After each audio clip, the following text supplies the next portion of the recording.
Chapter 22. The Search.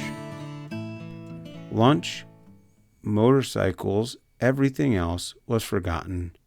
With a wild yell of delight, Frank began to scurry down the embankment that flanked the right-of-way.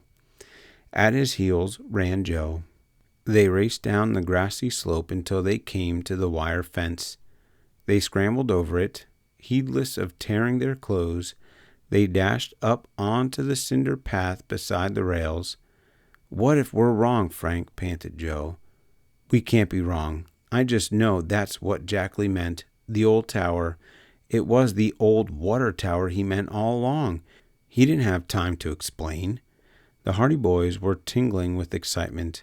It seemed that they could never reach the water tower. They dashed along the cinder path with all the speed at their command, but the tower still seemed a long distance away.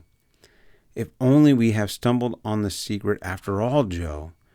It'll clear Mr. Robinson. We'll get the reward. Dad'll be proud of us." These thoughts gave them new strength, and their hopes were high as they neared the tower. The structure reared gloomily from beside the tracks.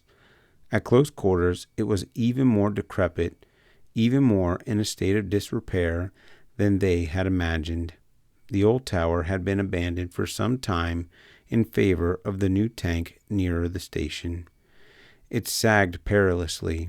The ladder that led to the top lacked so many rungs that at first the boys feared they would be unable to ascend.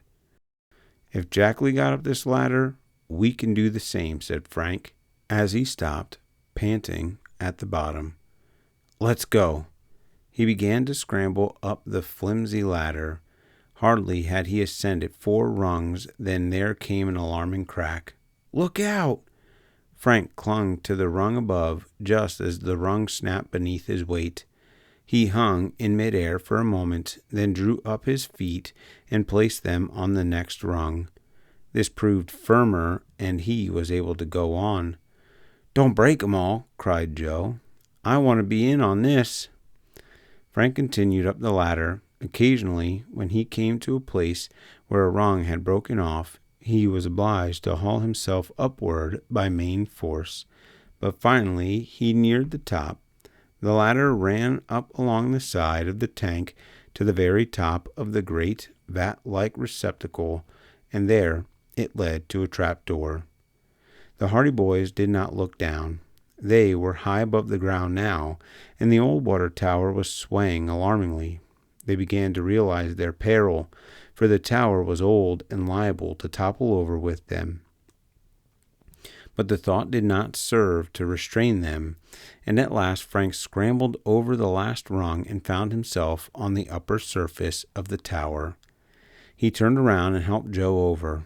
Far below them lay the countryside, the green fields laid out in neat patterns, the roads in the distance like white ribbons, and the railway tracks glistening in the sunlight. The wind seemed much stronger on top of the tower, and it whistled about their ears. The flimsy structure swayed to and fro with every movement they made. The trapdoor was closed. Frank went over to it and tugged at it, but the timber was heavy, and Joe was obliged to help him. Between the two, however, they managed to raise it, revealing a dark gap that led into the recesses of the abandoned water tower. The upper part of the tank was a space about 4 feet in depth and separated from the lower or main portion by a thick floor. Frank lowered himself through the opening, and he was quickly followed by his brother. They crouched down below the roof of the tank and peered about them in the obscurity. "It must be in here. There's no other place he could have hidden the stuff," said Frank. "Let's hunt for it, then. I wish we had brought our flashlights." Frank, however, had matches. Cautiously, he lit one. Then, crawling on hands and knees, he advanced into the darkness of the tower. In the faint glow of the match, they saw that the place was half filled with rubbish. There was a quantity of old lumber, miscellaneous bits of iron, battered tin pails, crowbars, and other things piled up pell-mell in all parts of the tower. But there was no sign of hidden loot. It must be here somewhere, declared Joe doggedly. He wouldn't leave it out in the open. Probably it's in behind all this junk. Frank held the match. They had to be careful, for the place was as dry as tinder, and any negligence might have made the whole place a mass of flame from which there would have been no escape. In the glow, then, Joe searched frantically, casting the old pails and the old bits of board and lumber aside with reckless abandon. One entire side of the tower top was searched without result. Then, on the far side, they spied a number of boards piled up in a peculiar manner. They did not look as though they had been flung there carelessly or accidentally, but rather as though they had been placed to hide something. Like a terrier after a bone, Joe made for it. Frantically, he tore away the boards.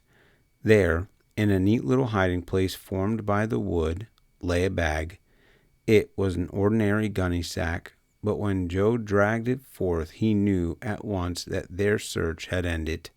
"We've found it," he exulted. "The tower treasure. This must be it." Joe dragged the gunny sack out into the light beneath the trap door. They did not even wait to go out on top of the water tower. "Hurry!" exclaimed Frank, as with trembling fingers Joe began to open the sack. It was tied with a piece of twine, and Joe tugged at the stubborn knots. At last, however, the twine fell away, and the bag sagged open. Joe plunged his hand into the recesses of the sack, and he first withdrew an old-fashioned bracelet of precious stones. "Jewelry! How about the bonds?" Again Joe groped into the sack. His fingers encountered a bulky packet. He withdrew it, and the packet proved to be comprised of long, imposing-looking documents held together by a rubber band. On the surface of the outer document, when they held it up to the light, they read the information that it was a negotiable bond for $5,000 issued by the city of Bayport. "That settles it," said Frank. "We found the treasure." The boys looked at one another in triumph. Jack Lee wasn't lying after all. He did hide the stuff in the old tower, and Mr. Robinson wasn't in league with him and didn't find it after it was hidden, ruminated Joe. "We can clear up the whole affair now." "Let's start then," Frank exclaimed. "No use sitting here all day patting ourselves on the back. It's up to us to get right back to Bayport and turn this treasure over to the Applegates." Hastily, he scrambled up through the trap, and Joe passed the bag of treasure up to him. Frank put the sack carefully to one side, then helped his brother up to the top of the tower. After that, he tied the treasure sack to his belt, in order that he might have the full use of his two hands in descending the precarious ladder.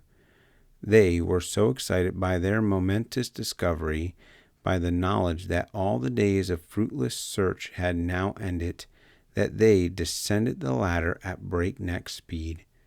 The last two rungs of the ladder snapped under Frank's feet, and the boys were obliged to undertake a drop of 6 feet in order to reach the ground. But they hardly noticed it. Scarcely had they picked themselves up than they were off on a run for their motorcycles, parked far back on the hillside. "We've shown 'em, huh?" gasped Joe. "I'll say we have. Oh, boy, won't this surprise everybody. Now I'd like to see Dad tell us we're not cut out to be detectives.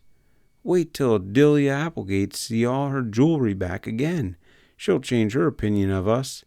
Wait till Herd Applegate sees his bonds back, and wait till Chief Colig and Detective Smuff hear about it." So the Hardy boys gloated over their prospective return, but beneath it all they were thinking of what this discovery meant to the Robinsons. They reached the embankment, scrambled over the fence, and made their way up the slope until at last they regained their motorcycles. Although they had only partly finished their lunch, they were too excited to eat any more, so they stowed the remainder away in the basket, lashed the bag of treasure securely to Frank's carrier, and turned the motorcycles around. "What a lucky chance for us that we decided to go down this road," declared Frank.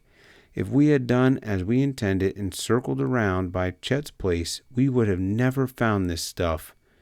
And it's 10 chances to 1 that neither of us would have thought of that water tower until his dying day." The rest of their speculations were drowned by the roar of the motorcycles as the Hardy boys set out on their return to Bayport with the tower treasure.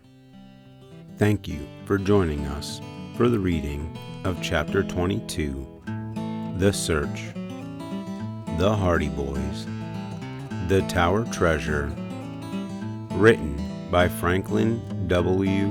Dixon. If you like content like this, we ask that you like, share, and subscribe for more. Thank you, and have a great day.